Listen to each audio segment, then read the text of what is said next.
And remember, we care. You're listening to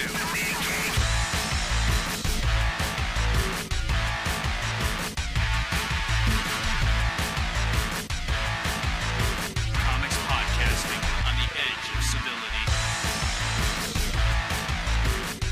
You're listening to The Mean Geek, episode 157. And Irish Tremors. And you picked this. Of course I did. Yes. Yeah. Hi. I love Tremors. I'm Irish. And the only way to survive the monster is to get as drunk as possible. Yeah. What's not to love? Well, the monsters are pretty goddamn creepy, so I'm not going to love them. Hey, if their existence means that I have to constantly drink, then I love them. You're a maniac. You're a frightening motherfucker. That hurts me. So, would you like to hear what I heard, I watched last night? The fact that you're saying it in stammering suggests that no. It also suggests that you're absolutely going to tell me regardless of my feelings in the matter. I am. Oh, good. I watched the 1983 opus Krull. Oh, God. Oh, fuck noodles. Because I had seen large chunks of it here and there over the last 3 decades, but I had never actually watched it all front to back. So I got on Netflix, and I had them send it to me, and I sat down, and I watched the adventures of Prince Colwyn and Princess Lissa, and the Cyclops made out of plastic, and the jackass wizard with the giant fucking chin. I turned into a puppy! Yeah, they're all right. Key factors, the positives in Krull. You ready? I can do this. 1, young Liam Neeson. Sure, why not? Gets killed. 2, surprisingly mustached Robbie Coltrane. Yes. 3, Lisette Anthony is super fucking hot in that movie. Yes. That's about it. Yeah, that's all you really got. Yeah, you get 3. I am so shocked that you remember any of those, because you couldn't have watched that recently. What was the last time you even read anything about Krull? Oh, well, when Dan the Man moved last year, and he cleaned out his stuff, he gave me a big stack of Conan sagas, reprinting, Savage Sword of Conan's. Right. And I'm like, oh, dude, this is awesome. Thank you so much. And in the middle of them was the Marvel magazine adaptation of Krull. Oh, no. I'm like, dude, I don't need this. He's like, no, that's the price that you pay. I don't know if he did that intent, like put it there so I had to take it, or if he just was like, it occurred to him in the moment, like, this is a way for me not to own that anymore.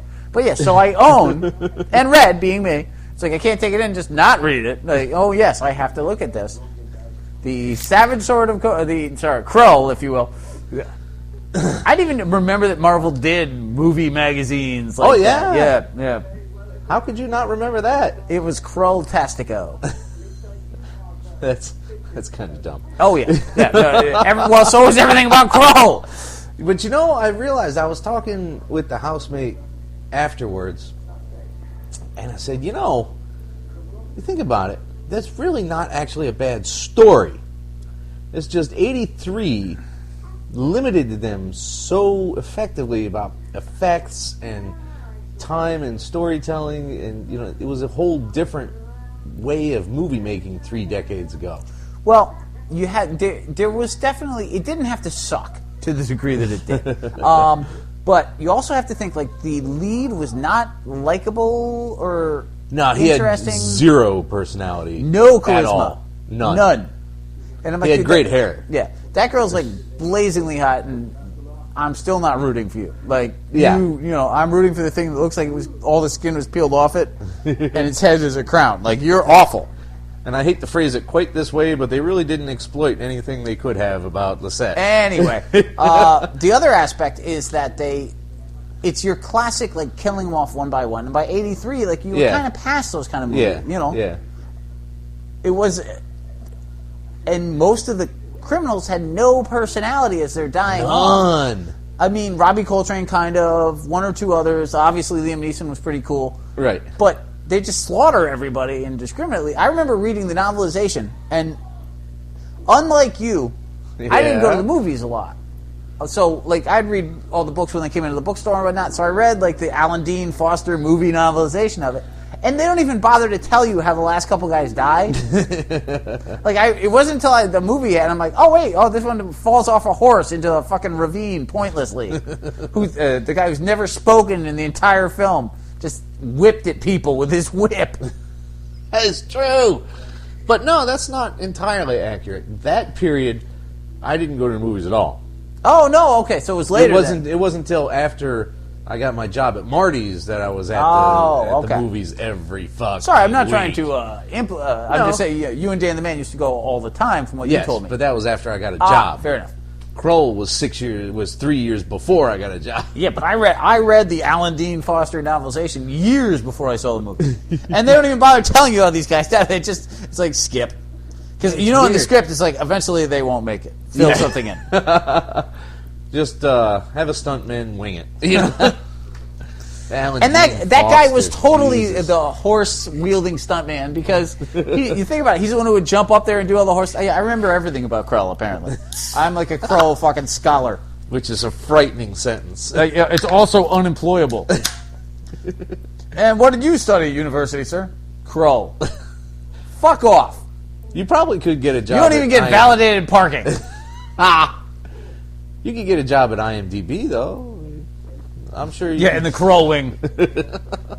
Here's your broom. You sweep on Thursdays. It was fun, though. I haven't read much comics this week. No? I've been focusing on that post-apocalyptic book. Oh, yes. This is a neat one. It's not nearly... The Dog Stars. It wasn't nearly as depressing as The Road. Dude, my father's funeral was barely as depressing as The Road. Like, that fucking book, you're just sitting there like, and this could go badly. And it does! Yeah. You know what this book doesn't have? Not enough child rape. Oh, there it is. Thank you for that. Bringing it all back home. Yeah, The Road was a slog.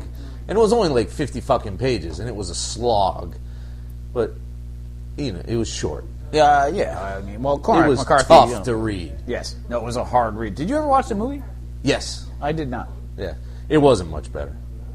Because now you're all gray and visually gray. And, it's like, it's all just bringing you down. You're like, oh, Vigo, just fucking die already, dude. Just, where's the credits, man? But this one, it's not upbeat by any stretch. But there are parts that are very well formed and really they give you the feels. No, fair enough. Like the guy's got a dog, and he's great pals with the dog. My big nerd thing was at a bookstore. I had a nice little find.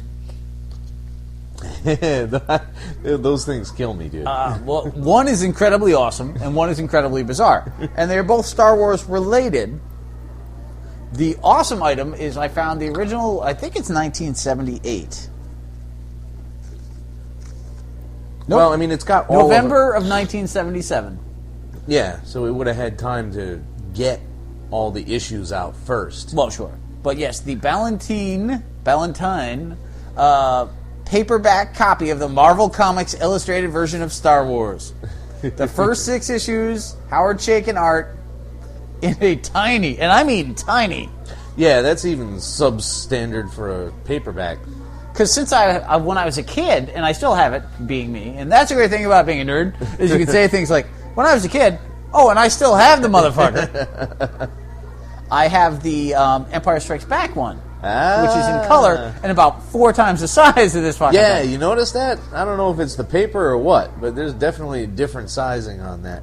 And then, from, that one's just twacked the fuck out, dude. This is from 1978, Scholastic Book Services. So this was bought from with one your of little those nickels and dimes. Major Rick fucking catalogs. They bring into school, like, you can order any of these books. Will Eisner apparently did Star Jaws. Jokes about sharks and space.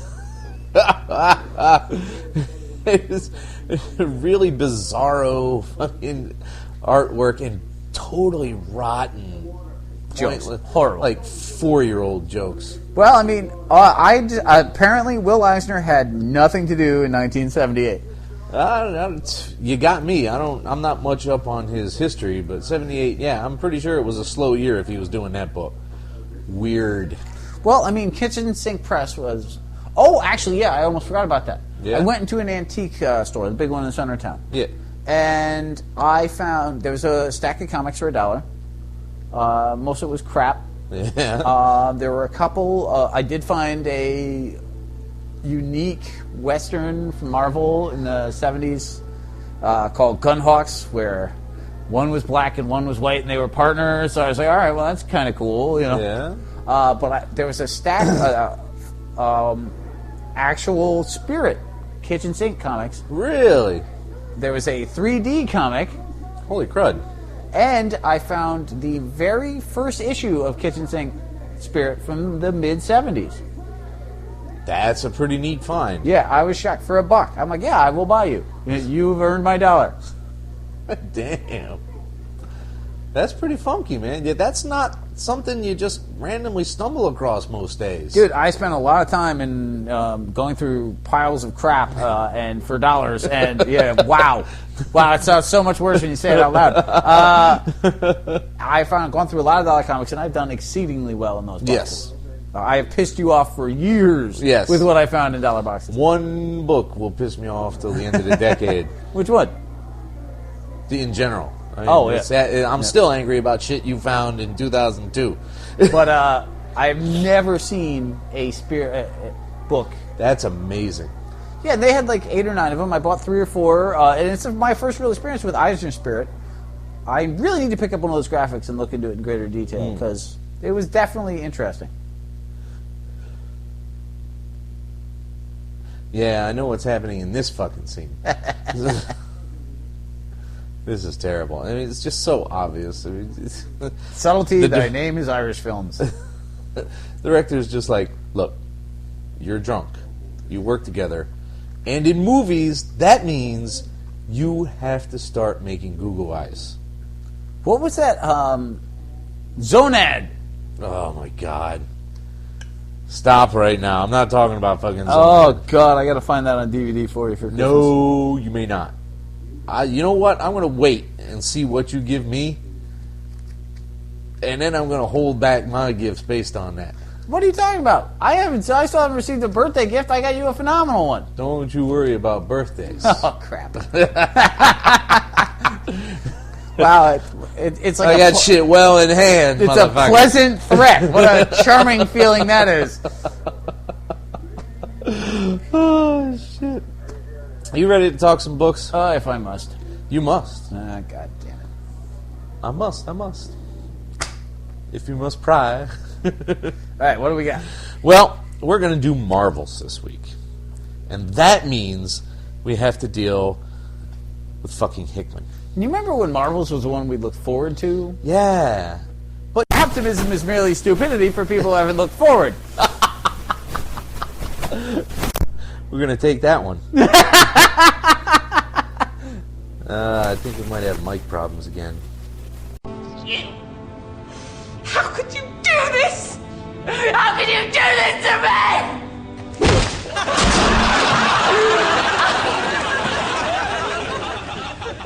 You bastard. Hey kids, Tech Jedi here. We had a couple of mic problems early in the episode, so we kind of had to backtrack, restart, get some new equipment, and we tried really, really hard to make this as funny as possible for you to make up for the inconvenience. If at any point you feel like you never need to listen to us again, well, fuck you too. We don't need your ass. Other than that, keep listening, try to laugh. Not good enough, damn it! Not good enough! Tell me about this movie. All right, Grabbers is a Tremors ripoff in which sea creatures show up, eat fucking Irishmen until they determine that alcoholic people are Unacceptable cuisine? a detriment to their general monster health. And therefore, a party is required.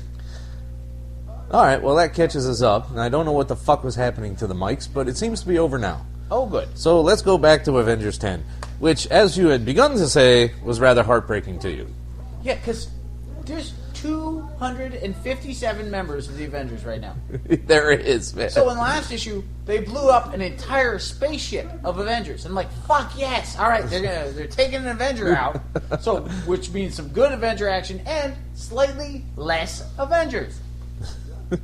So we open this issue with all of them prisoners, back in place, back alive, but somehow, come on. You showed us getting blown up. We saved you from space. It's like it's like a space ghost fucking moment. No. You're not actually dead. It's all right. Come on, man. You broke the mic again. Again? You bastard of bastards. It's not the first time you've done that. Oh, you're just going to have to hold it. God damn it. You don't have to hold it too close. This episode sucks, dude. It was all so promising. Oh, and then shit fell apart. Maybe if you dangle it from your cap. Oh, fuck off. I feel like you're just making cheap balls jokes at this point. I hadn't even figured that one out, but okay. So, really. So, they're all alive. They're back on the ship. The Illuminati meets with Black Bolt, and they are spuriously sent to find Thanos' son, was it? The Ebony Order gathers off to find an Infinity Gem in Wakanda. The Illuminati gather together again, and they just sit there being doofy to each other.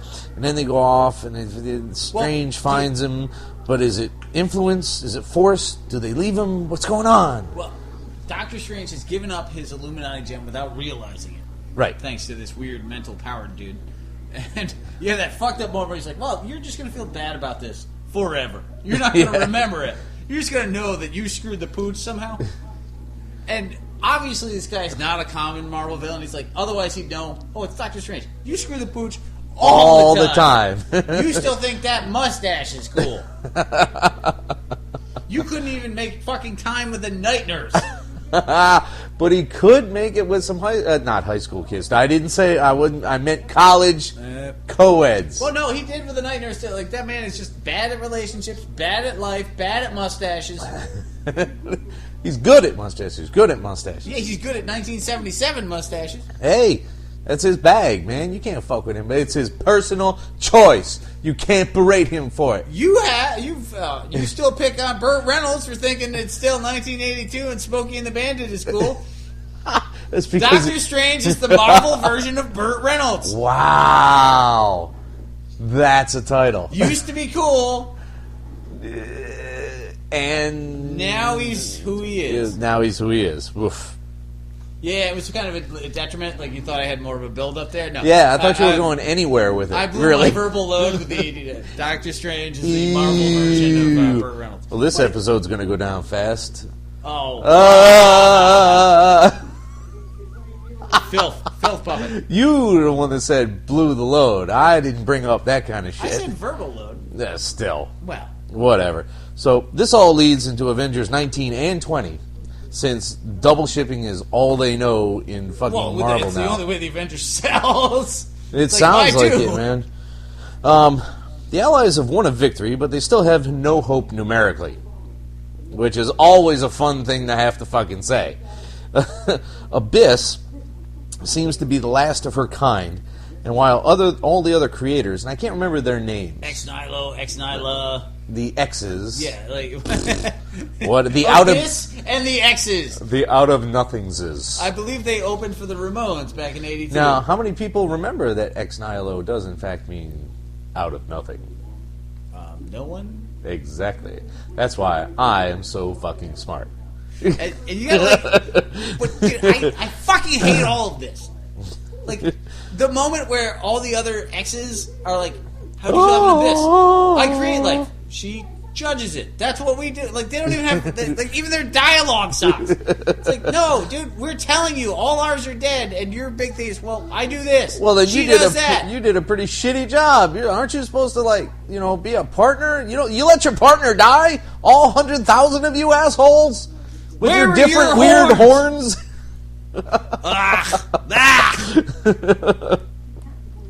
But, eventually, after 2 issues of all this, oh my god, existential, our creators that we judge and we don't protect each other, and oh my god, we got blown up, we're gonna win, oh shit, there's too many of them. That every single page was exactly like that. But you know what's cool? There's a couple of cool moments, and that's what Hickman excels at, is the moments where you're like, oh, this is good. Like, the first time you read a Hickman book, you're like, alright, this is kind of wordy, but this is really awesome. And there's the moment where Captain America's giving these speech to the Federation of Planets. And they're all, and what is it, Jason X or whatever? What the a fuck his stupid name. Spartan. Jason. Yes, of Spartan X or whatever the Yeah. hell. Jason of Star Command, Yeah, for fuck's sake. Spartonia. Who whatever remembers that one, huh? No one. Did you know, this is totally an aside, but I was doing my updates for movies, because Netflix on Tuesday updates. Yep. And Johnny Sacco's Flying Robot is available. Da, da, Yeah. da, da, da, da, da. Should never have told Age that. Awful. Yeah, I saw Johnny Sacco, and I see this big robot. I'm like, why do I know that? I'm like, oh, because my idiot best friend thinks it's awesome. So, I gotta tell my older sister, man. She'll there get an you even go. bigger kick out of it. Christ. But, alright. So Cap's giving the speech, and Jason of Spartonia is like, no, dude, why you should be listening to you? You're a puny Earthling. And every other alien's like, well, they kicked our ass. It's pretty much, yeah. It's Earth, dude. They suck. They just show up. You think you have them. They don't have any fucking real space weapons. That Challenger thing, that's just ridiculous. Space-wise, they're monkeys. You land, and then they punch you in the nuts 32 times and kick your ass back to your planet. It's ridiculous. It's all true, and he had to be reminded of that. Yep. It's like, hashtag keep the fuck up, asshole. Yeah. So that was kind of awesome, though. So I totally enjoyed the big alien. No, we get our ass kicked over there. We don't fuck with them. Like, you should probably pay more attention. Yeah, but then their final conclusion was, we give up. Well, don't forget, this is after Jason's brilliant plan of, I'll give you Earth if you spare me. And they're like, no, we're just going to follow this transmission back and blow your ass up. Worst Spartan ever. But it's starting to. Some of the concepts I think are still Hickman is too so creative. big. This is novel. This is huge, thick, 1,000-page sci-fi novel kind of concepts, and he wants to jam them into 22 pages. And you can see where he's skipping over stuff to get points across rather than explain what he really wants to explain. No, it's true. There's a lot of depth to his thinking, and you have to give him credit. He takes comics to places they haven't necessarily gone before on these epic scales. Well, Like, he's that is playing very with true. Big concepts, Right. And there's a lot of creativity there. But he misses the small moments that make comics fun. They're not there. Yes. When's the last time anybody punched anybody in a fucking Avengers book? No. Oh, I'm sorry. Bendis wrote it. That's when it happened. Everybody here teleports in, talks, gets captured, and then talks again. There's a shitload of talking in fucking Hickman books. I'm like, seriously? Kick a Skrull ass. Just one. Have him grab Spider-Woman's ass. I don't give two shits. Just fucking punch somebody full in the face. And Jason of Spartonia does not count. Because everybody's going to hit that guy eventually. Wow, you're on a fucking roll, man. I'm telling you, man. Should I even bother speaking? Yeah, you remember the plot, so. And that's Avengers for this month. I am avenged! But now, so you're liking this enough to keep going, then? It's moving forward better. When you see the next month's stuff, you'll say, "Oh, is that what the fuck is happening?" Let's be honest, it really comes down to you just don't want to drop the Avengers. No, I really doesn't feel don't. right. But I mean, that one book does explain. It puts everything into Oh. a framework you can actually work from. Absolutely, but you were going to drop it 2 months before that book came out. I might still. I'm not judging. I'm all for it. Like, the more books I get for free to read, the less I have to pay for. Like, it works for me. Well, yeah, there's that. But really what it comes down to is you've read enough bad Avengers. This is not bad. Like, you go to the mid-90s and... Oh, God. Fucking chubby Dr. Druid is the leader? No, dude, I will take this over, Cersei any fucking day. Or D-Man the Avenger. Even in the classic period, it's like, I'm the two-gun kid. Wait, you're what? Really? Why are you... You're in a... What? What do you You're going to take on a nihilist? As an Avenger, what do you do? Well, I shoot people with my trusty 6-gun, and then I ride my dead horse. Whoa. We can't have shooting people. I'm sorry. You may be quantifiably one of the... Oh, Gilgamesh was an Avenger. That's the one. There you go. I was trying to remember that fucking name, and I'm like, the forgotten one fits, but what's his real name? I wanted to say his real name. We've had Thor. We've had Hercules. Who's left? What about Gilgamesh? What the fuck is a Gilgamesh? He's the newest Avenger, bitch! He's the forgotten one. The first hero. We don't forget here at the Mean Geek. Gilgamesh, you are the remembered sucky one. As much as we try, through age and alcohol. All right, what do you got next? Trial of the Punisher, #1. So this is our first taste of the Punisher in quite a while. Yeah, quite some time. This one's by Guggenheim. And Frank decides, you know what? Fuck it. I'm going to turn myself in. And for murdering a DA. For murdering specifically a DA. And he tries to work with the public defender, sort of, kind of. But she goes for the fucking insanity defense. And I'm pretty sure... It's valid? It might be easy. It should fit. I mean, you just don't off 700 fucking people and claim that you know what you're doing. You are twacked out. You got the silly cell chromosome, motherfucker. Oh, dude, it's the unsilly cell. Let's be fair. I mean, literally, this guy, if you break it down, has killed a dude over time, not guaranteed, every day since he was 7. And apparently he's 108. Well, 17. Yeah. No, dude, I'm telling you, if you break it down, guys per day. Oh, I see what you're saying. Yes. Every day since he was 7, there's one dead dude. Check mark. And plus, I'm waiting. They fucked everything else up with the event. Fucking Frank at this point. I'm waiting for Junior Punisher. When Frank was killing school bullies. I was eaten by a whale. Yeah, we all know that he may have had violent tendencies, but we all know that he never really did anything till he joined the Marines. Which explains a lot. Fucking Marines. Oh, dear. We at the Mean Geek would like to say that we do in fact support the armed services, but having been an actual... Army soldier... Air Force, Marines! Having been an actual Army soldier, Marines are not my best fucking friends. That feud will never die. Alright, and it's usually in good fun until they go... The art is the best part of this book. The art, I enjoyed it. It didn't blow me the fuck away, but Lionel Yu has always been somebody I admired. I love his art. I think it's really good overall. Occasionally he's got this little skeletal looking thing going on, and I'm not real sure about those. It's stylized, panels. But I think he gets real emotion in faces. The action looks totally really good. It's got this interesting sketch painted style to it that I can't quite put my finger on how he does it. I mean, a lot of credit goes to colorist because the book looks great. Oh yeah, absolutely. Although there are also zombie moments that he has with perfectly living that people. That person is eating someone. I guarantee that the public defender in that courtroom moment is thinking about eating the judge's brain. But there's only 2 of these, so I figured I'd get both of them and call it even. No, I got no problem with that. And I will say, Guggenheim is a good point. It's like, look, Frank's been in jail 2,000 times, but he's never been in court. No, that is a really good point. That is a Punisher story they've never bothered with before. And, it could be really interesting. Or it could be insanely dry. Well, courtroom drama is really hard to...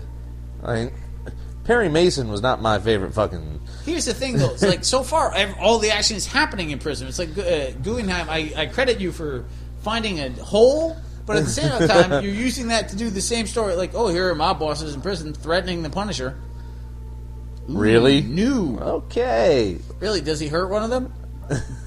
Because I have no idea how that part's going to go. Is he going to pull the old, I'm not trapped in here with you, you're trapped in here with me routine? That does sound vaguely familiar. But no, I think it's been rather enjoyable. And, moderately overdue, but, we'll see. So, man, it's already 8:30.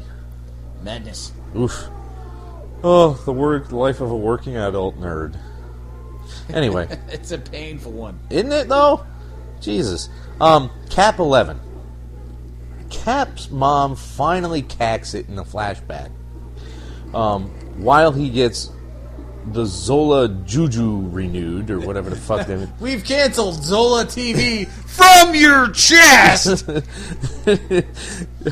New Fury interrogates Jet Black, but Jet describes her powers and limits for absolutely no fucking reason. This is what I can do. Name. I can do it well. Rank. Serial power. Then don't you forget, my name is... I can't even say it. I can't even make it snarky. What? Jet Black, named after my own heart. Go fuck yourself. I can't wait till she's got a team, so it's Jet Black and the Ruby Raiders.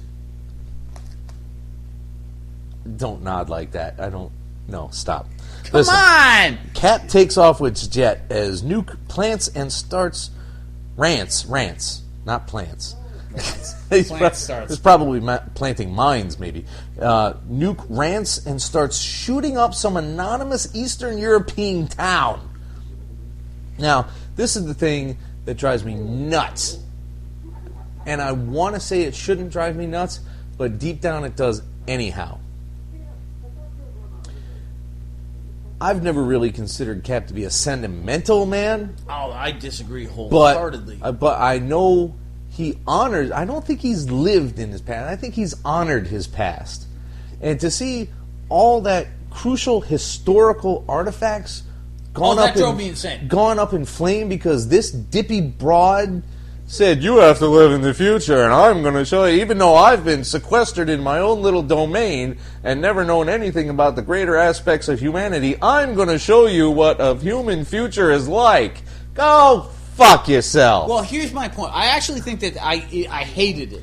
Hated it. I'm glad you agree. Because I know I don't. I don't... What? I don't agree. What? Okay, here's the thing. With me. Hating it.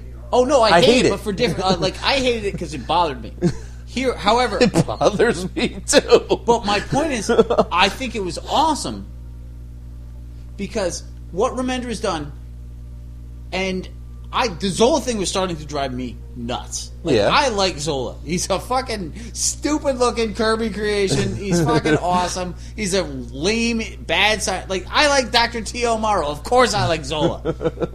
That storyline went on forever. But now we've got this really unique moment in Cap history. Yeah. Cap is sentimental. I wholeheartedly agree that he's a hugely sentimental guy. He has always lived in the now, but he's never forgotten that he doesn't belong to the now. He's never totally been comfortable in any period. All right, I can see that. He usually finds a way to get laid pretty quickly, so that helps.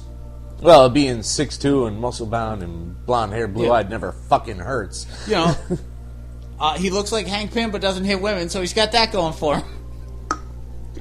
You asshole. Motherfucker can't take a sip without you trying to get him to choke out his beer. That one was entirely intentional, too. But here's the thing. And what Remender's done here is really fucking clever. And I know you're frustrated with this book, but bear with me. Go on. He's taken a guy who's out of time but comfortable, added 12 years of out of everything in a matter of moments. Yeah. So now he's out of time, but now he's out of sorts with who he is in out of time. It's a weird idea. He's 12 years older. Say that whole again. Okay, say that one more time.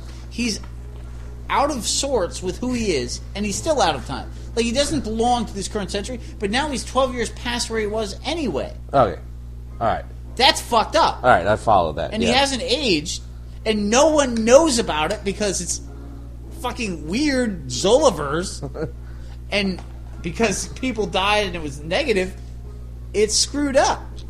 So now he's even more out of sorts, if you will. They've returned Cap to a period that's always been creatively interesting, which is, I don't know why the fuck this is happening. Yeah. Now he's lost his son. He's lost the most consistent female companion he's ever had. Right. Sharon has been around for a very long time. She's never really deserted him. She did die. They brought her back. Like they brought her back over time. Like who comes second to that? And Peggy, and then Bernie Rosenthal. Yeah, nobody's seen Bernie for ages and ages and ages. So you have to. So he's lost everything.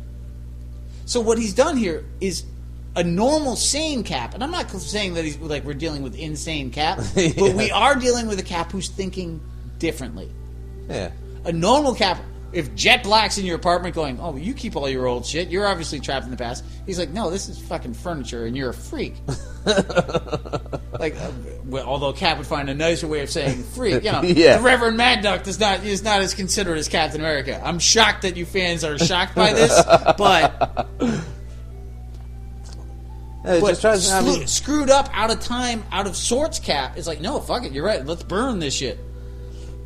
Yeah, let's burn all my pictures of Bucky. No, that doesn't follow at all. But it does when you're this... Like, think about it. When your mind is this twacked the fuck out. Yes, this was a snap decision. Right, and that's what I'm saying. And it's a small... And what gives me hope for this book, and gives me hope for Remender on this book, is that it's not done heavy-handed.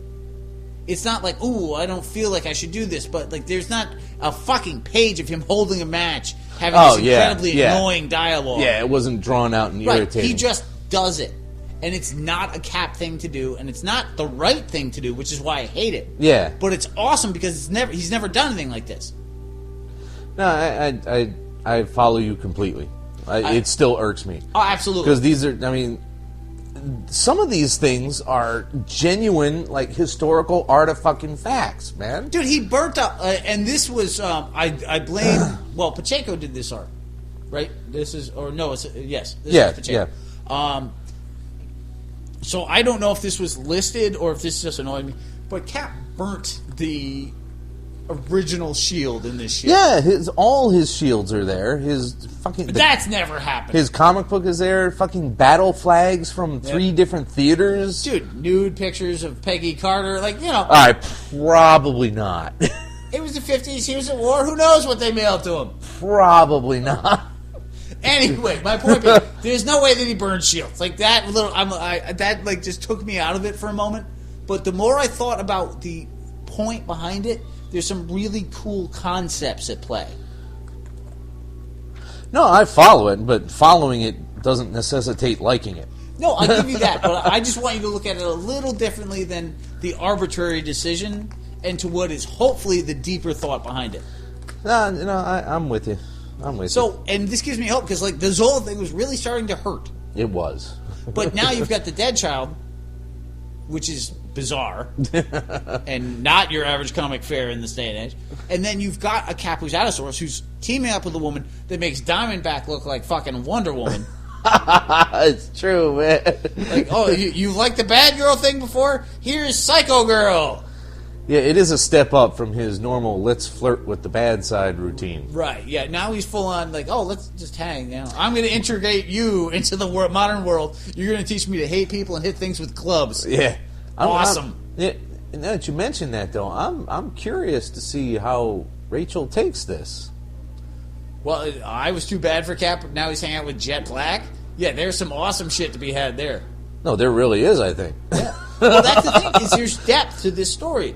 As much as Jet Black is the stupidest name in comics since Speedball, as much as this whole thing literally went on for fucking 10 issues of holy shit, get the TV out of his chest. And the Pacheco art is just sick. Oh, it is. It's so good. It's really fucking good. That's all I got to say. Yeah, fair enough. I'm tired of that talking about right. Cap now, which I hate. Even that sentence, I was just like, tired of talking to Cap? Why? How did that escape my mouth? All right, and now we need to pause for a moment so I can grab a beer and pick the next movie. Fine. Right, apparently the next flick is The Lost Skeleton of Cadavra. Was there a year on this thing? I have not seen one, no. I think it's relatively sooner, though. I don't know quite what it is, but... Alright, you know what? From this opening Paramount thing, it looks black and white, so I don't necessarily trust this. TriStar. Didn't they go out of business like 20 years ago? I don't... Well, that looks modern. Oof. I'm not so sure about this flick, yo. At any rate, Hey, you weren't sure about Grabbers, and that was surprisingly fun. It was interesting. I don't know. Frag Mighty production? Okay, this is a bad flick. So. You're filled with anger. I am. Uncanny Avengers 12. It's been a solid year. And here's the thing. What do you got? Here's the thing. We get treated to a future flash forward, a flashback, whatever you want to fucking call it. Depends on the perspective of the character. A flashback to the future! Yeah, whatever the fuck it is. A flashback to the future of the Bopsy twins in a camp growing up. AHAB, a character I'd hope to never fucking see again, shows the fuck up. Did you remember when we were at the flea market, we found an AHAB figure, and you're like, dude, I'm not, no. Never. Absolutely not. No, I'm going to take that thing and fucking shit on it. Is a guard and catches them trying to escape, forcing the boy to take the girl's sight. That's vaguely Millar-esque right there. Well, that is what AHAB always did. Like, is he hunted mutants? So, I mean, like, they're using him the same way. Give them at least credit for their research. Wanda and Simon rap for a little bit, and it reveals the plans to the Rapture, which, of course, everyone remembers. The Rapture is they're going to take all the current Mimi mutants. Rogers movie. Right. They're going to take all the mutants, and they're going to bring them in their own little world. No plans about mutants being born after they all leave. It's not a deep plan. It's not a deep plan. It's very simplistic. It's a very let's not confront anything plan. It's a fuck this, take our ball and go home plan. And what better plan is there than that? A lot of times there isn't any better plan than that. Screw you guys. I'm going home. Cap, Wasp, I and do Havoc. Terrible You garbage. do. I don't do much better one anymore. But holy shit. Did they buy old film stock to do this? I have no idea. Wow. Anyway, Cap, Wasp, and Havoc infiltrate and fight Dead Cassidy. Finally, Dead Cassidy shows up after an entire issue. And you'll note that just waiting around. everybody else had these big emotional moments. Cassidy's like, die, die, die! I'm Irish, and I'm dead, and I'm bitter, and none of you had anything to do with it whatsoever. I'm a filler villain. Fuck you all. He totally is, man. Don't make fun of my sideburns. I'll yell at you. Loudly. And piercingly. With high pitch. The twins finally confront Kang, and then they start ripping shit up. You know, the cool moment of this is Kang thinking that he's like the big thing. I hate time travel so much. Oh yeah. There's a couple things like Uncanny Avengers has really been a mixed bag for me. I like the art a lot. I thought the Red Skull was really oddly used. Yeah, he was kind of. I'm gonna staple It was a Xavier's secondary brain. thought. It was like, what? And it never really got resolved to a degree that I liked. I will say though, like there's been a little high points. You have, if you're a classic Avengers fan, which we are, Yep. then the Scarlet Witch, Wonder Man, almost romance is fucking. Is right on. It's classic. It is. I also hate both those characters, so I don't care. But I love the fact that they're hitting on something that's always been played with and never done. Right. It's like, oh, here's the step forward. Oh, no, I'm sorry, I'm married to you, the robot version of you. Same personality, but he lasts way longer. Move on. Today's Cheap Shot is brought to you by Dr. T.O. Morrow. Purveyor of fine robots everywhere. If you like vision, you should try Amazo. Anyway, moving rapidly away from that. I don't even know what else to say about this book now. So you have that. So that's kind of a cool thing, and it's also a classic and historic thing. So Yes. I like that a lot. On the other hand, the twins annoy the piss out of me. Like, oh, we're younger. Yeah, I don't. Bleh. We're children of a hero or villains. We're time travelers. You'll never see us again. Oh, one of us is blind. Both of us are weird colored. I've got wing. Yeah, blah blah blah. Fuck off. Your Diamond Dozen. Mr. Sinister is fucking cooler than you people. Dude, that sounds like a joke. Yep. I'm telling listeners right now, if you've never read a Mr. Sinister story, you're going to have more fun with one of those fucking things than these two Bopsy twin shits. Yeah. Because at least Sinister was like, ha ha, I'm a giant villain. That guy took villain. Like, he had a business card that said villain. Yes, he did. I'm a dick. He was hype about being a fucking bad guy. Oh, is this Sinister? No, I am. Yes, he practiced his laugh. Like He that's does. And you know you're serious when you call yourself Mr. Sinister. Yeah, dude, horrifying. And at least he had a long-term plan, He manipulated everybody from, like, decades ago. He was responsible for fucking Madeline Pryor and all kinds of shit. The Nasty Boys, which he should burn in eternal hell Yes, for. he really should for that one, yeah. Slab, get over here. Slab, Jesus Christ. I had forgotten of the very name Slab. Well, don't forget his sister, who is in Strife's team, Thumbelina. Dude, awful. Anyway, so getting back to this. Strike Force. The other cool thing, and this is more to my taste. Why are these assholes laughing at squirrels? Well, because squirrels are inherently funny. I mean, I like squirrels. I think they're cute and nice and everything, but they showed the same... I don't know. I'm not paying any attention to this movie till the skeleton shows up. Getting back to this, though. You've got the ultimate Kane moment. Really? Yeah, I'm telling you, this is the ultimate Kane moment. He spends an entire timeline fucking with these two people till they go back, till he lets them escape to go back in time to fuck him over. It's like, oh, we're going to recreate history so you don't exist anymore. And Kane's surprised by this. Like, literally, he spent all his time building supervillains to send back to ruin his life. And if that doesn't tell you everything you need to know about Kang, and I mean everything, it's mind-bogglingly perfect. And it's not intentional. Like, no one thinks of Kang that way other than us. But it's so brilliant. It's like this is... If you were to boil down Kang into one thing, it'd be fucking with people and then doing it badly. Yes. That's really what his entire supervillain career is. I hate you. I am so with you. I'm tormenting you. Oh, shit. Now you're really mad, and my shit is falling apart. Because my other villain plan is this giant fucking balsa wood robot that I've been working out. Balsa wood? It seems really threatening. Until you actually smack it. Yeah. But to me, this is like, I was like, yes! Kang, doofus, done! You're being taken out by the fucking mutant Bobsy twins. Woohoo! So, yeah, from Kang Mania, this was fucking awesome.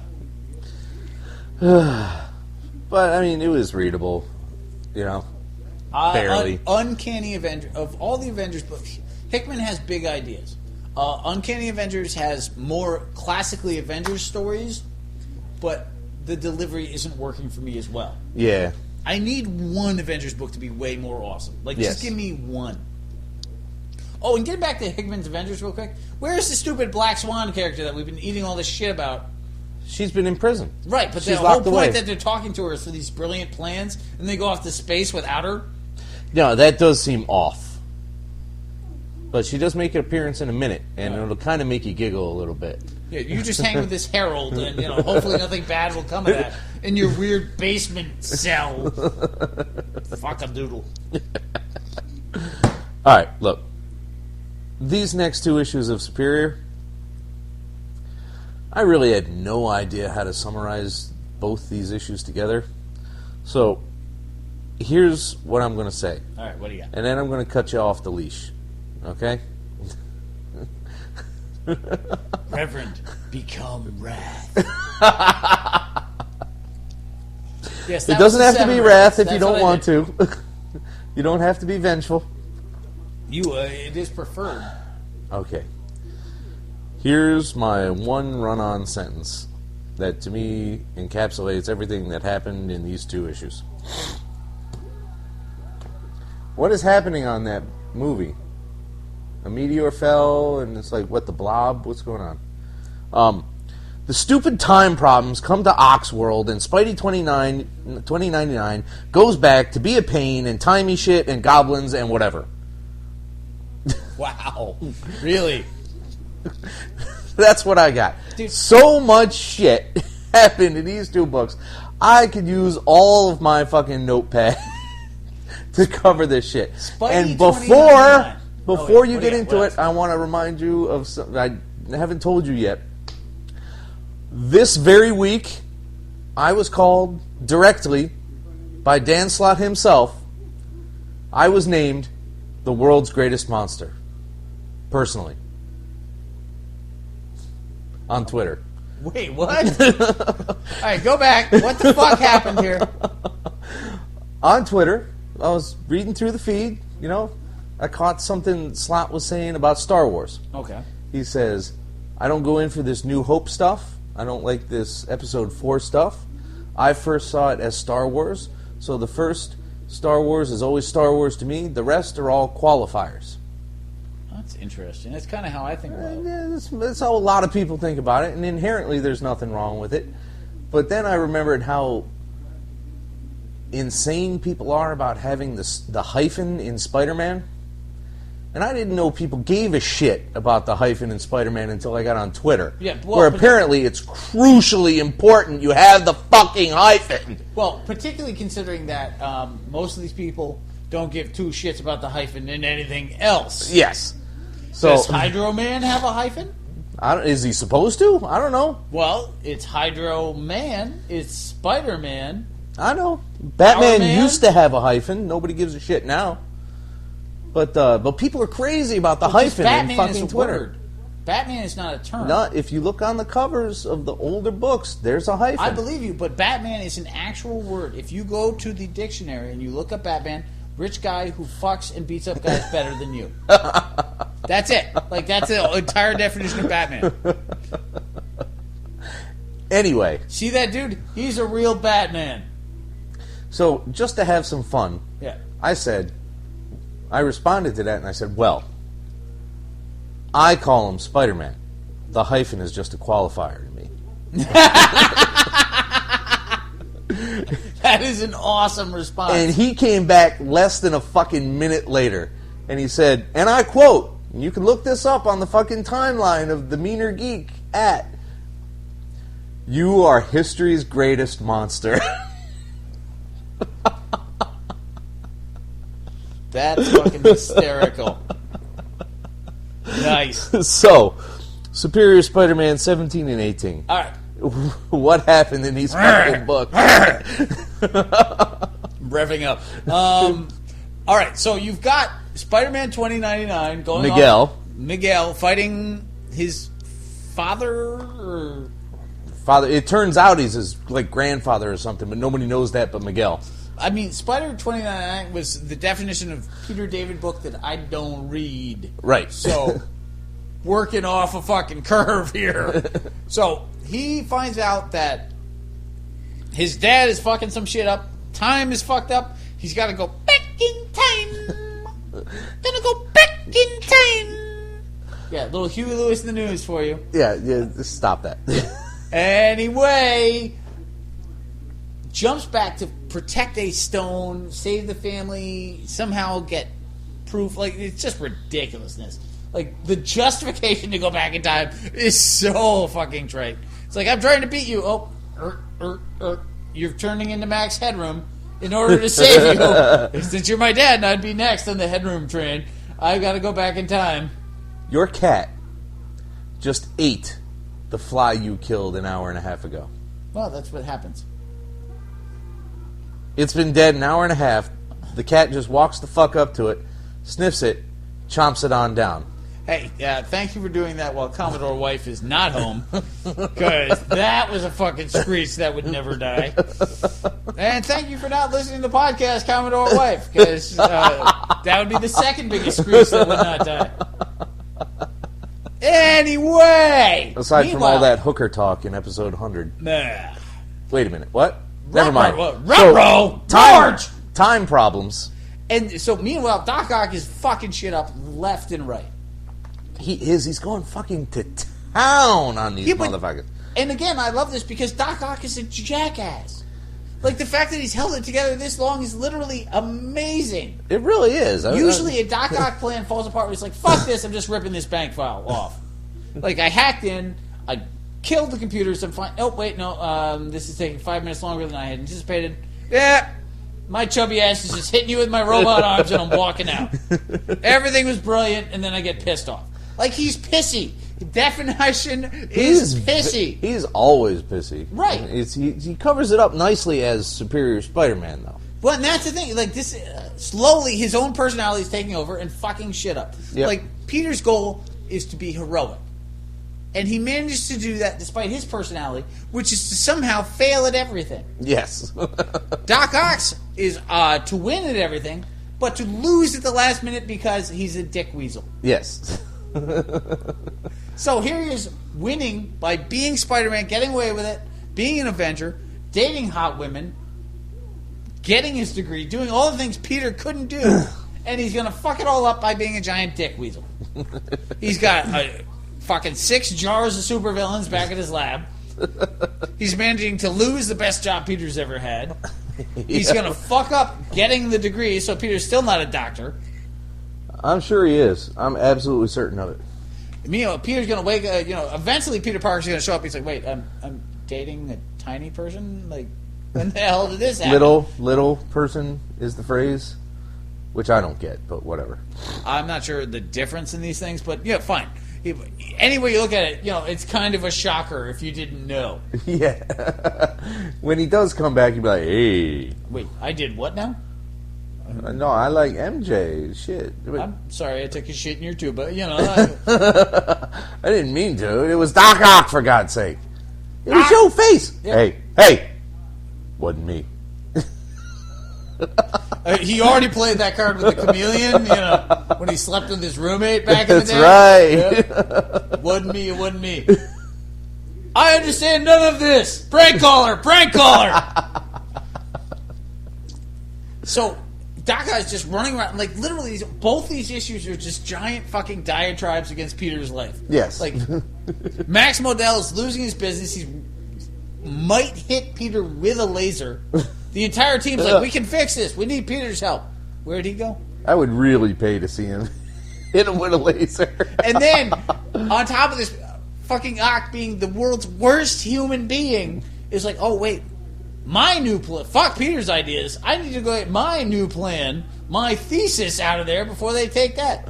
And Liz Allen owns a fucking billion-dollar company? Yeah, that's a little surprising. Now, how the hell did Liz, who the last time I fucking knew was scared shitless in like the witness protection program or something, in some kind of, I know somebody's going to take this the wrong way, but some kind of battered women's shelter or something, because Harry was an asshole. Yes.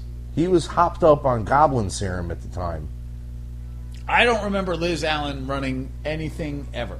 Ever. Yeah, this comes way the fuck out of left field. Now, to be fair, though, like, if you fucking Osborn and you get beaten, you're going to win that court case. Yeah, you deserve anything you get from any legal actions. Absolutely. I mean, all you put Harry Osborn on the fucking... It's like, I've seen his haircut. This man is clearly insane. You get half. You know what? You might also lose, though, because it's like, I've seen his haircut and you slept with him. That shows a tremendous lack of judgment on your part, young lady. You make bad decisions. It depends. If it's a New Jersey court, like, it could go either way. But yeah, so you've got Spider-Man versus Spider-Man. Meanwhile, it turns out that the Dick Stone, who's been fucking with Peter and the Hobgoblin and the Goblin this entire time, turns out to be the father of fucking Spider-Man 2099. Yes. So now it's like, I've got to protect this giant jackass, just like my own dad. Or so I don't stop. exist. Otherwise, I'll stop existing, which means there's Spider-Man 20 nothing. Suddenly, it's Back to the Future rules for this book. Yep, pretty much. Hence the Huey Lewis reference. Bing. Everything comes back home thanks to Huey Lewis. And you hate him. With a passion. And that's, fiery passion. you know, the worst that you could say about Huey Lewis's music, it was innocuous. You know what? You love Huey Lewis, so anything you say has to be taken. You'd be like, well, it was fine. And meanwhile, you're like, it's fucking awesome. you're but the critical difference completely is biased. The critical difference is I recognize that at best their stuff was innocuous. It did not push any kind of musical, lyrical, or social commentary of any sort. What? Are you kidding? I Want a New Drug was one of the most fucking tasteful and important songs of the mid-'80s. See? That's sarcasm. I know. Dude, I Want a New Duck was deeper in that song. But it was a fun song. It didn't make you float in the air like that dog after he ate the fucking new food or whatever, but... Wait, what? What the fuck? There was a commercial decades ago where, this dog was so excited about his new food that he just floated away and shit.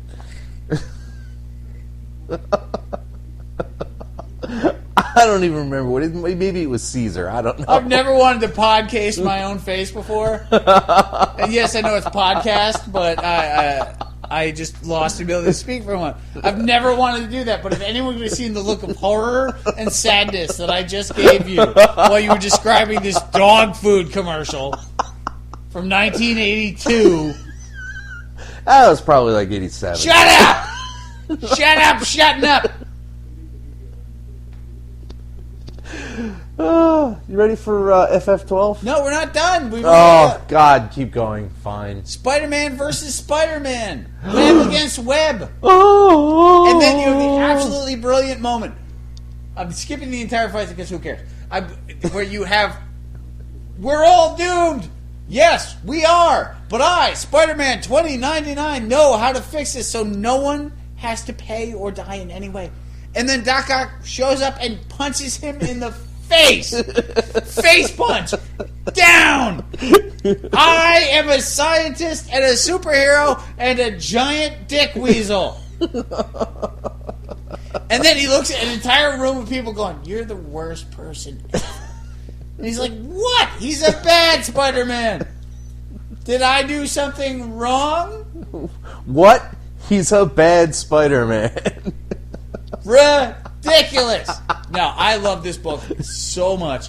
I actually found in the stuff, I told you I had to put stuff away, so I kind of cleaned out my comics a bit. Right. And I found a bunch of Ren and Stimpy's by Dan Slott. Really? Including what I assume is the first time Dan Slott ever wrote Spider-Man, when Ren and Stimpy, Spider-Man versus Powdered Toast Man.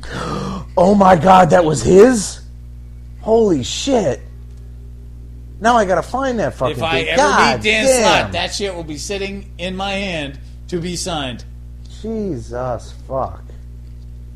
Pack it up, I'll bring it to Emerald. God. Dude, Dan You Slott may not is get like, it back though. Dan Slott is your white whale, man. That dude never shows up when you think you're gonna No. find him. I got some stuff from him. Oh, do you? Yeah. Oh, I've never seen him. It was a lot of there was a couple of times. There was a New York and there was an Emerald. So I got a few things. Oh, I have nothing by Dan I got a Slott. couple of Spideys and I got some She-Hulks. Oh, very cool. So that was fine. And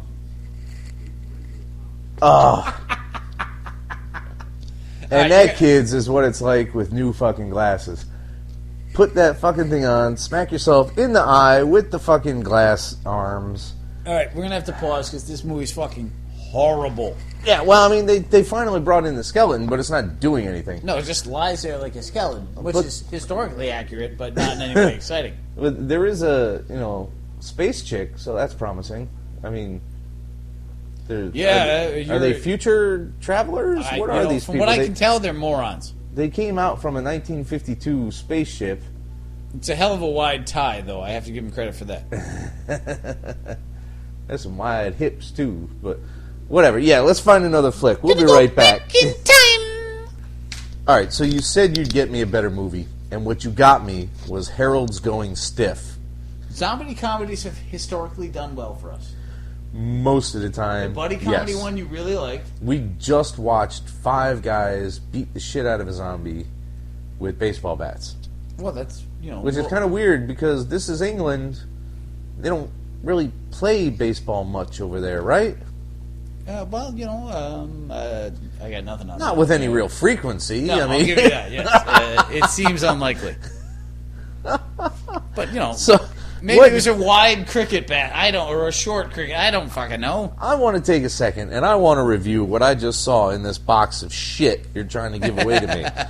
I did not try and push anything on you. I offered.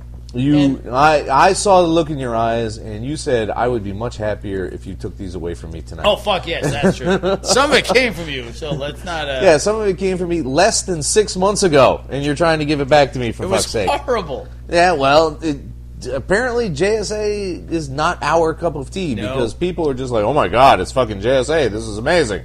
Yeah, Holy shit. All Jeff Johns, too, that's why I took it. I'm like, oh, and with Alex Ross covers. Yeah. And I was like, horrible is not the right word. It's all right. Just read it. Yeah, horrible is an exaggeration. It was more. Didn't have me dancing in the fucking streets. I mean, they didn't have me like excited to read the next one for. Sake. Oh, GOG is back. Yeah, I've been clamoring for that since never. But historically speaking, I'm hyped to look at the Punisher magazines, but I don't want them taking up my space anymore. They're cool, like. Magazines are so lost. Like, that's one thing I think Marvel should look at. Not even the magazine. I think you'd have to restructure the financial cost, which is frustrating. Yeah. But I think if you were to do more one-shots in the Marvel classic graphic novel style, that format. Yeah. Get good writers and artists, because obviously they're going to be more the $20 range, so... It has to be somebody you want to read and worthwhile. Right. It's not, oh, hey, you take this. You've never done anything before, but it's a graphic, and we'd like to try artists out in these $7, $5 graphics. No, now they're $20. But wouldn't you jump on that to get another big graphic? They're like old school. Keep going. I'm trying to get rid of the hiccups. Dear God. I just think the idea of the retro graphic would be popular. And magazines to me are that mindset, like, oh, hey, I haven't seen a magazine in a long time. Like, they don't do them anymore.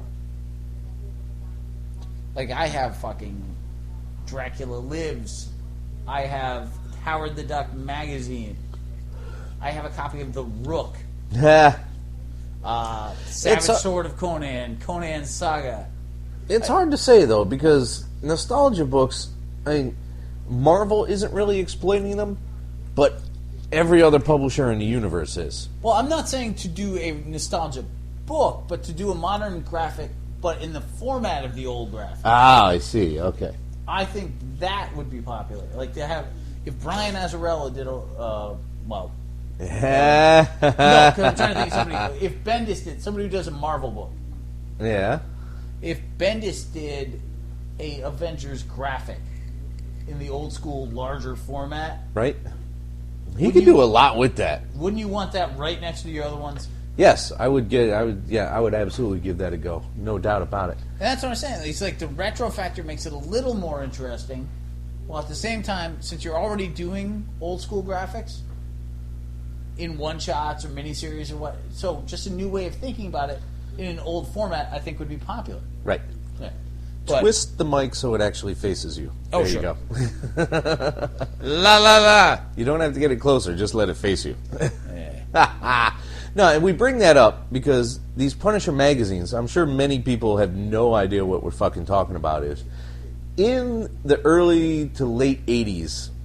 Well, magazines were huge in the 70s. Marvel was really in the early 80s. But my point was they did a lot of reprints of things. Specifically the Punisher in the mid to late 80s. So there was a large portion. I'm pretty sure that was 85 at earliest. But I think Punisher was the last gasp at magazines. Yes, yes, that was the last one. Like, absolutely. Before that, that and the Savage Tales, that creepy, like, jingoistic, violent miniseries short story one. I saw that on the racks. I've seen that hundreds of times in places. Never read one of them. I think I have 7 or 8 of those too. Of course you do. You're you. Ow. owl. You don't have to take that as an owl. You can take that as a point of pride that you know comics fucking history. No, I've read them. It's an owl. At any rate, that's our comics history tidbit of the week, kids. Let's go on to Fantastic Four like we were about to. Dr. Tio Morrow's science moment is shut up and read more. Still kicking around with the Chronarchists. They just kind of kick around the planet while things get worse, and they don't really progress shit in this issue. First off, that's the dumbest name ever. The Chronarchists? Yeah, it's pretty bad. Secondly, do they feel like... I'm kind of mad at Matt for doing that. I gotta be honest, they feel like a device. Like, these are not real villains. No, they're annoying. Absolutely. It's like, let's have these steampunkers, because people like them. Let's have them trap them in the time, so we can have Johnny Storm 2, the blue version. Meanwhile, all the powers are starting to freak out. At least they were addressing that finally. Like, the powers are really starting to freak out. Yeah, they made some progress with that.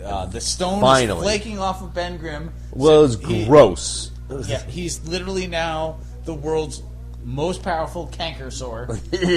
Oh, God. Damn. He's just one big open pussing wound. The Invisible Woman has gone from being the world's hottest mom to, oh, hey, you can see my brain. It's all true. And, I mean, you know what I found out in the latest that you didn't notice in the latest previews? Yeah. 16 is the last one. They're killing the Fantastic Four? Yep. Bringing it back in February. Bad, Matt Fraction. Well, Bad. I'm not entirely certain it's entirely his decision, but you know, I can't see why they would do that if it was selling better. So, I mean, there's got to be some culpability factor there. You know what? I'm bad with that because I'm a crazy traditionalist, and when you kill classic books, even if they're not doing well, I'm the one who's like, I don't buy that, but fuck you, which is the worst thing ever from a comic standpoint. It is pretty bad. It's like, if you liked it, you'd pay for it. Well, it's not that good. Well, that's why we're canceling it. But it's the Fantastic Four. You're a doofus. It does. It is bad. You know, you can't. It's difficult to have genuine outrage for something you're not actually engaged in. Yep. Buy it with your money. That's how you save things. Lazy indignation has never saved anything. And it's dumb because I already ordered the last one I was going to get, and now suddenly it's ending anyway, and I'm like, so do I bother going to the store and picking up the remaining one? Knowing you, yes. The idea, yeah. Like, yeah. The idea that you quit and there were 3,000 more that you didn't like, fine. The idea that there were that you have most of a set minus 3. Yeah, that's. It's like, why can't I sleep tonight? Because I didn't buy the Fantastic Four. That's never going to happen. But looking through putting books away and looking in the boxes, I'm like, oh, damn, what's stupid. Fine, I'll get the fucking books. Sarge's trip. One more time. Yes. One more time. Actually, I'd probably go to alternate universe because it's only 12 fucking miles away as opposed to 45. So, Thor 13 continues the complete awesomeness that Jason Aaron has decided that he is going to make his life's work with Thor. So I'm not even fucking joking about that. We have to fucking catch up on Jason Aaron. Like, we need to be buying his Hulk run. We need to fucking catch up on Scalped, which we did like. I think he did some X-Men too. Everybody's done the X-Men apparently. The X-Men is like that girl in fucking high school that you knew not to touch, but you kind of wanted to anyway. It's like everybody's been there, but I feel like I could do something new. And you were wrong.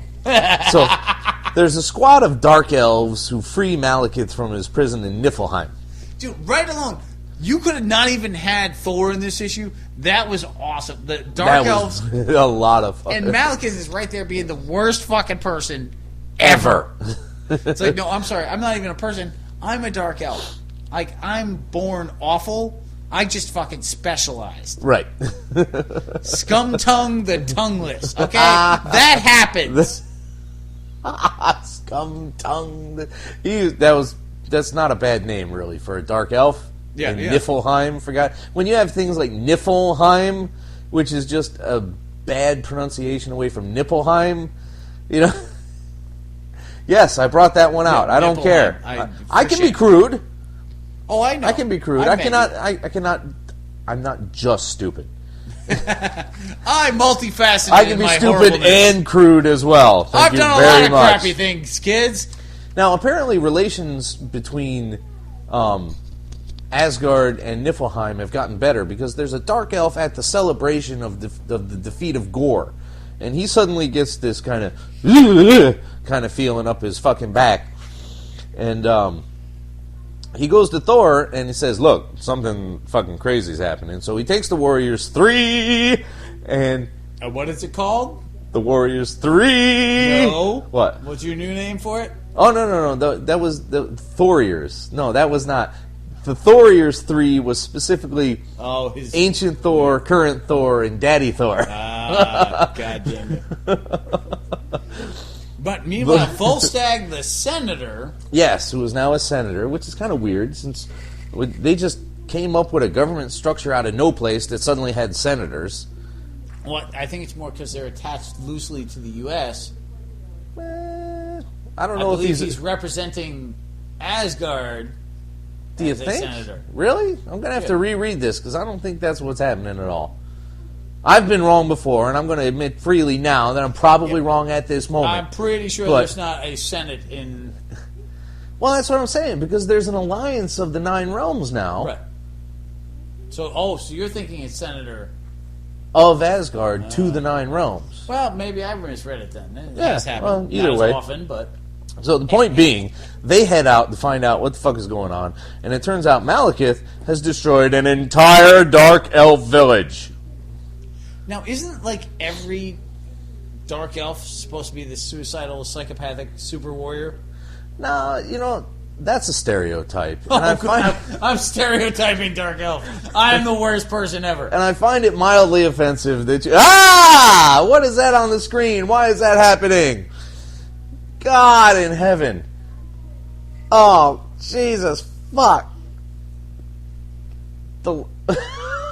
That was fucked up. I'm not even describing what's on the screen right now. Go fuck yourself. No, I mean...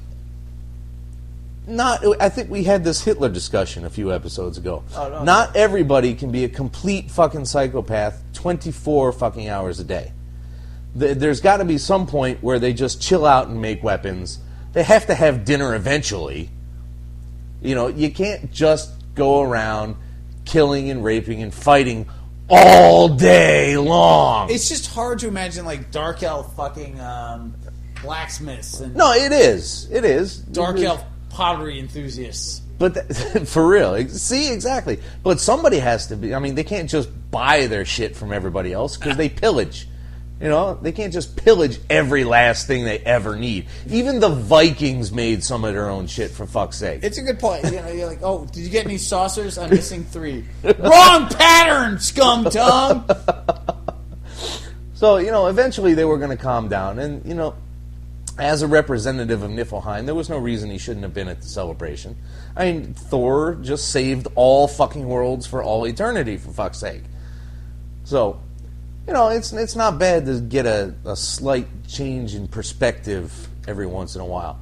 And, if you remember, the Dark Elf Queen was quite hype to meet the impersonating Thor Hercules thing going on. They were having a good fucking time, weren't they? Yeah, but Hercules, will sleep with anything. That proves nothing. Oh, are you horrible but hot? I've got 25 fucking hours. And they are fucking hours. Awesome! Yeah. But no, I mean, there's bound to be a Dark Elf baker somewhere. They had pastries at that party with Hercules. Dude, this might be worse. What do you mean worse? They certainly don't know how to bash a zombie head. I'll give them that. I mean... What is that fucking skull made of? Granite, for fuck's sake? Or is he like the weakest fat man ever? Because, I mean, come on. We've seen what it takes in zombie flicks to get through somebody's skull. It doesn't take that many goddamn hits. That's true. This is a terrible flick.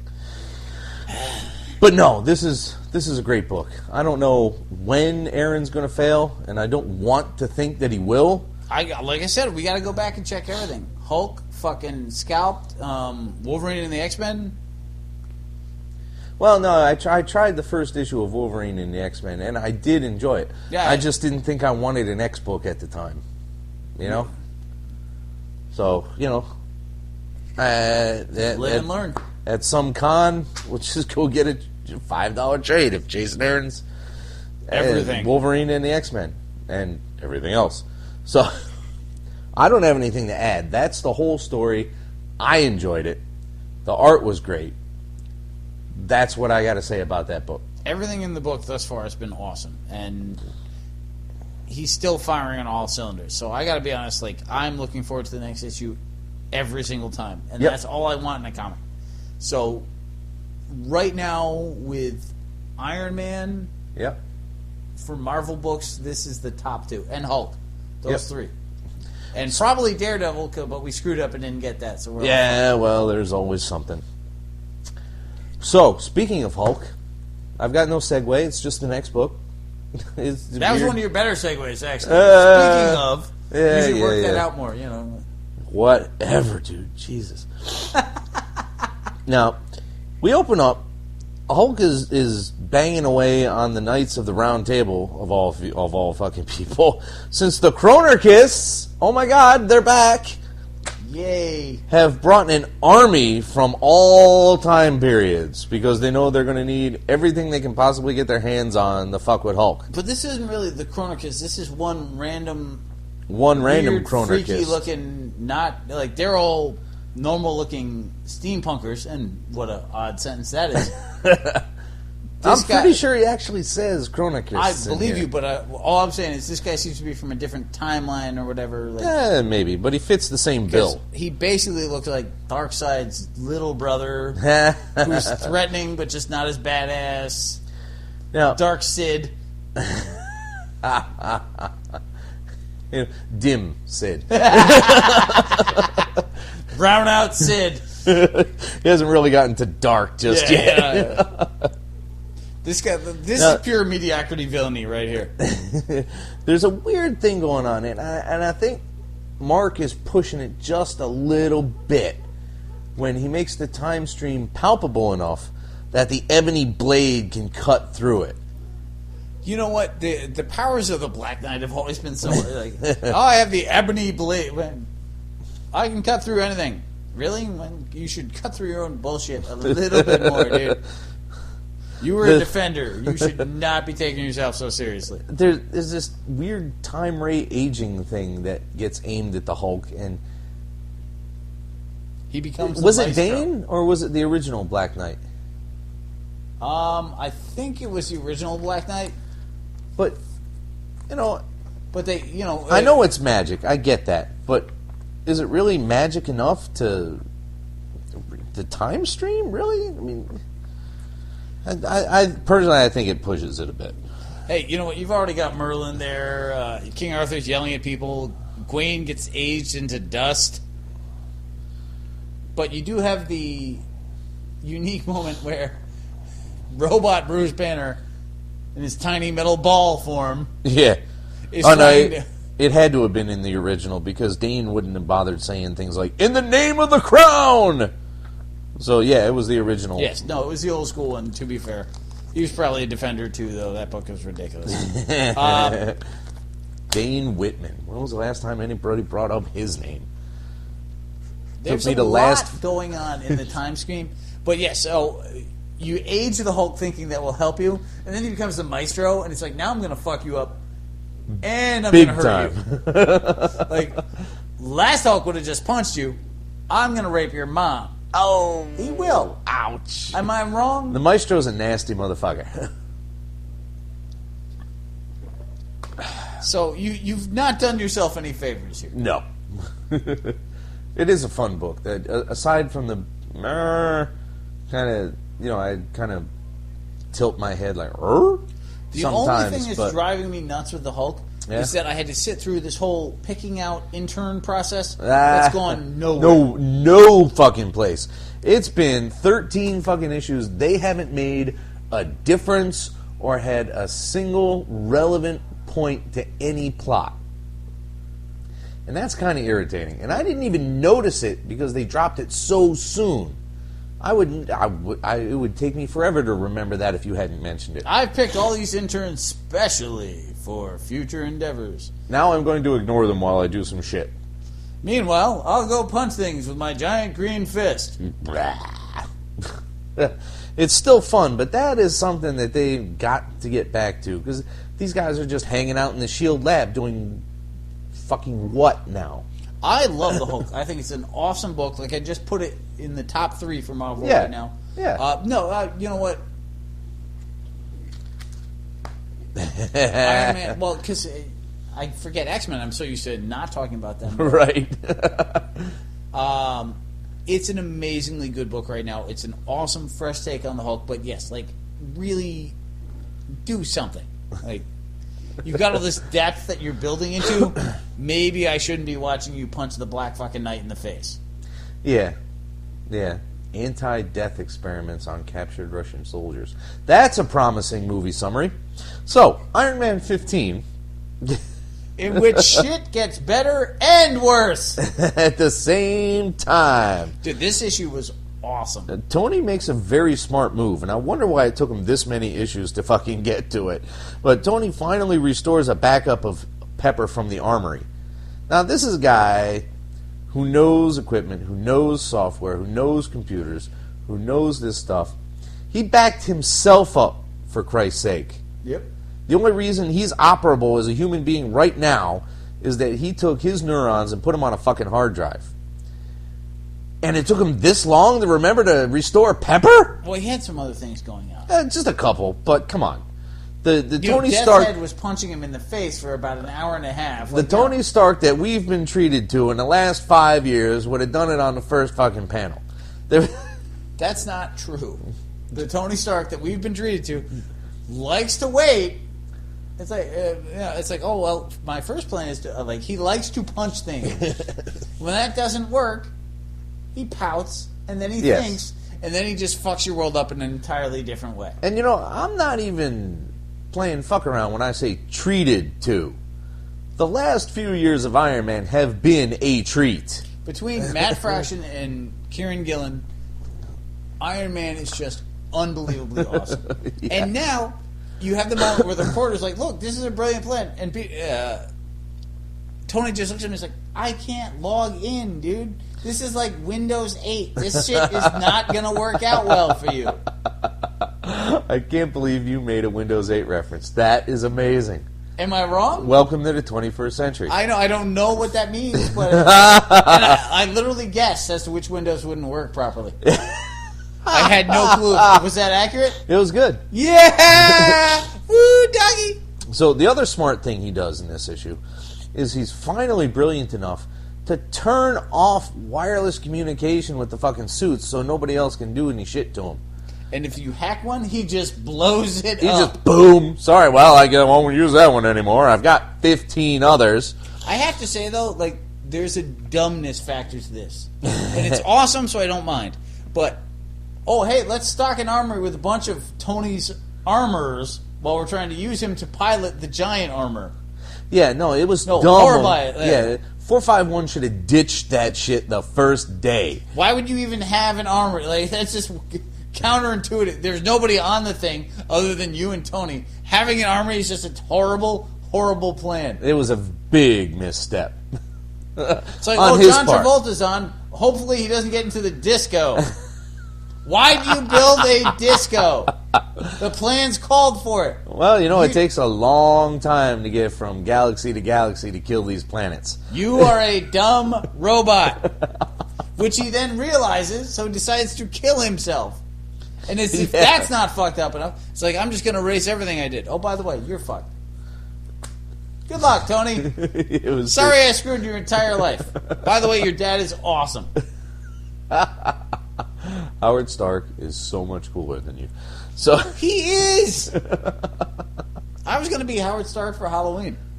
I would have paid you to be Howard Stark for Halloween. If I had known that that was a thing you wanted to do. What would be cool? You just walk around with a bottle of gin, stealing kids' candies, and telling them it's technologically advanced for you to give this to me. Also, my wife is disguised as Dum Dum Dugan. She'll just punch you if you don't give it to me. Best costume ever. Again, I would pay real money to see Colonel Girlfriend as Dum Dum Dugan. It'd be hard to get the mustache to stick And I'd on, take though. pictures. Oh, my God. Why is this happening? Bad podcast. You started it. Oh, God. You're the one that picked the hot wife, you asshole. It was an accident, be fair. All right, I got to grab beer. Pause. Oh, for God's sake, you're going through those things like water, for fuck's sake. They are. All right, so finishing out the episode, which has already gone, quite substantially for us. It's quarter after. Quarter after what? An hour. Because I'm going to mix in that crap before the mics went bad. No, well, you're going to delete that, though. Well, I mean, there's going to be a chunk of it. There was a good 12 minutes of decent conversation. Oh, good point. So I'm going to, before it went nuts, I'm going to splice that in. So, Battle of the Atom, Chapter 1, the actual, 2-issue miniseries, number 1. Oh, okay. I don't even pay attention with those kind of things. Yeah. I just read. So this one is a 2-issue book, and it's the rest of the story is interspersed between the other 19 fucking X books. Wow, so you literally like X-Men enough, and you don't do this with anything else, to buy the side book. Yeah. But because it's only 2. Even if it was, with that, though, you have to say... If it was 5, 6, 8, I'd be like, no, go fuck yourself. 2. You have been fighting that urge with anything, though. Yeah. So... Yeah. But it was only 2, so it's a lot easier to deal with. I'll give you that. So, and most of the other ancillary storybooks, we've been getting anyhow. So, whatever. At any rate, Battle of the Atom. I wrote down a lot of stuff for All this right, you shit. go ahead, and I'll do what I do. I've got a page, literally, and a third about these 3 issues. We'll do them all as one, because I feel like it's going to be easier. So, why don't we list off the 3 books that we have there, not just the first one. Is X-Men Battle of the Atom, number 1. All New X-Men, number 16, which is Chapter 2 of Battle of the Atom. And Uncanny X-Men, 12, which is Chapter 4 of Battle of the Atom. What book was Chapter 3? Do we know? I think it was Amazing. Okay. It was one we didn't get. Amazing's not out yet. That's the one so it must have been just plain X-Men. Or it might have been X-Men Legacy. It doesn't matter. Yeah. It's not a book we regularly get. But the chick book... It's the chick book. Isn't there an all-female Unadjectived X-Men? Is that the all-women one? Yes. Okay. You say it your way. Potato. Let's call one of us a horse's ass. Potato, you say tomato, I say go fuck yourself. And you have said that to someone. I have, in fact. The kids at the kiddie school, which is a dumb thing to say, yes, at Kitty Pryde's version of the X school, respond to a new mutant rampaging around Phoenix, Arizona. You know what's really cool? Yeah? As I cut you off completely one sentence in, is you literally have all the people that taught Kitty being taught, I hope things like this are intentional, that Bendis has thought this through to the point. Let's take the youngest X-Men and have her teach all of the old X-Men what she learned from them.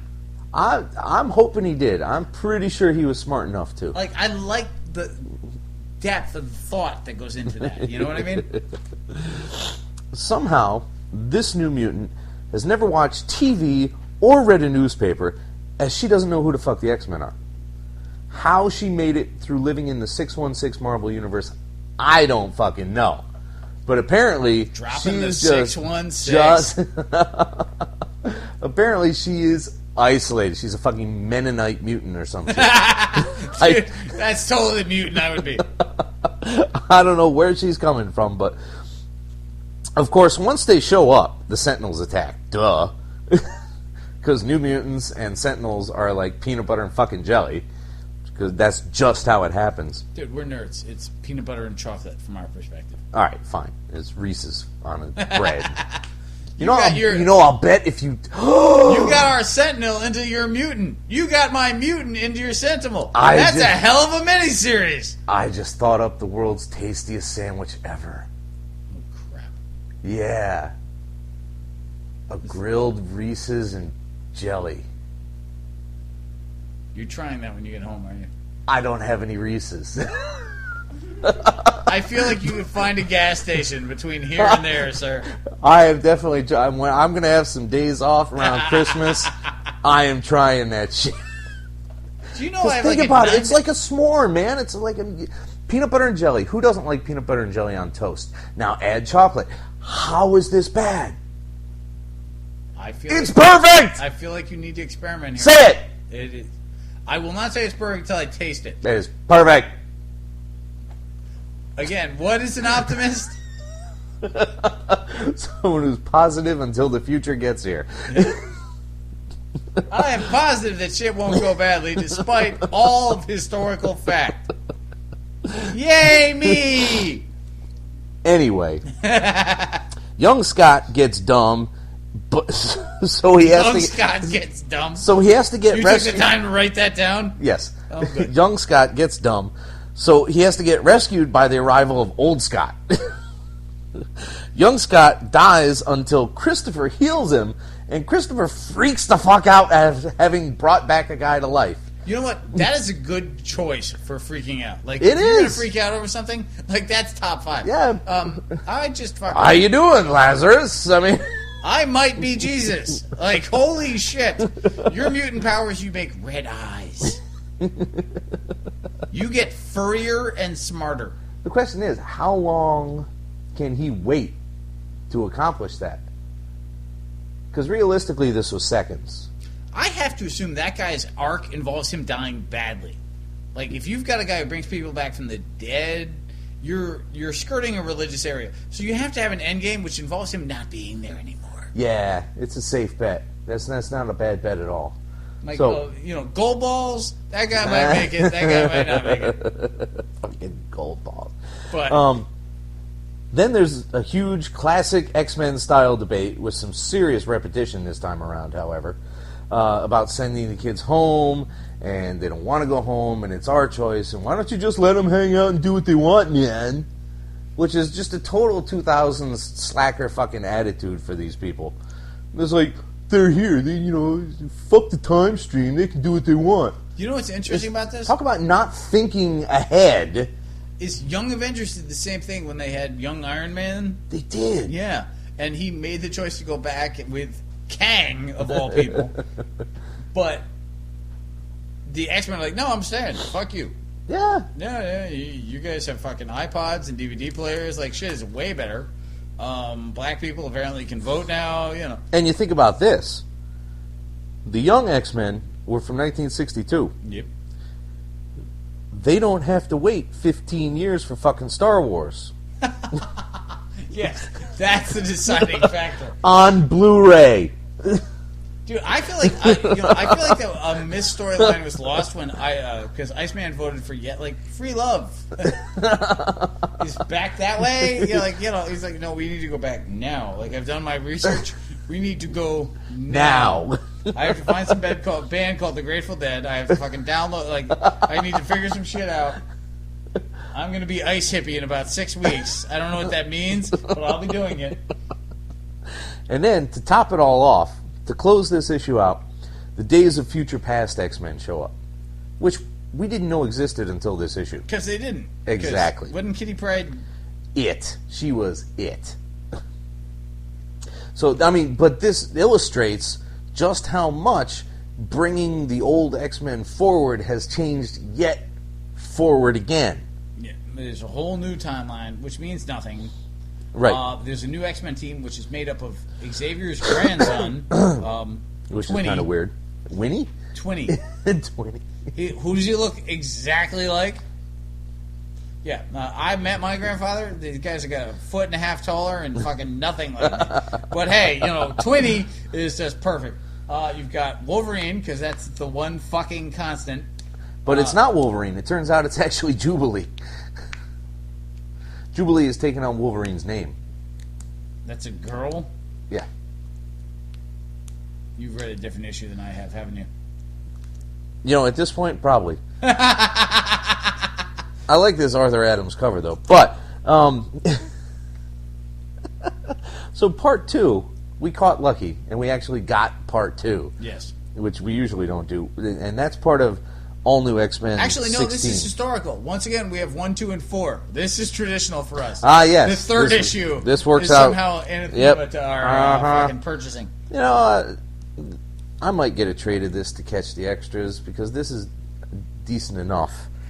And it's small. You know, it's a not used world one. fucking ending. Yeah, even though it's 12 fucking chapters. But it's just something that happens this time. It's not like Infinity. We're not in space. Right. Again, lots of talking. And there's lots of conspiracies, theories at psych school, and there's building tensions and freakouts, and finally Logan getting taken over by a suddenly independent, opinionated, and paranoid and wrong green Jean Grey? What? She uses Wolverine's claws, pops them out, freaks everyone out, so a fight ensues so she can escape with the Beast, who's like, no, this is interesting. So she's like, oh, Scott, you're my first choice. Let's run. He's like, yes, woman.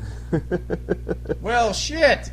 And Jean still hasn't had time to learn psychic privacy ethics yet.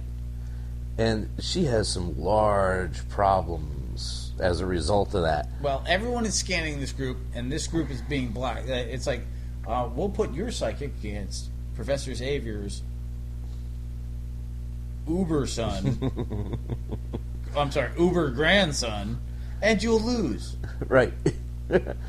And to top this one off, yet another version of Jean is revealed. Yes, in All right, I don't think we costume need... of Zorn. Why Zorn, for fuck's sake? Apparently he killed Jean Grey. I don't know. You see, that's a part of the Grant Morrison run that I didn't get. I don't know. I always thought Zorn was annoying as fuck. Yeah, I wasn't a big fan of Zorn. But, Jean Zorn. Jean Zorn. Terrible. She What, shows you up, prefer Zorn Grey? whips off I'm that pretty sure he mask, wrote it's Westerns. Camille Paglia, but whatever. Dude, we are the only comic podcast that's ever referenced Camille Paglia. Good Christ.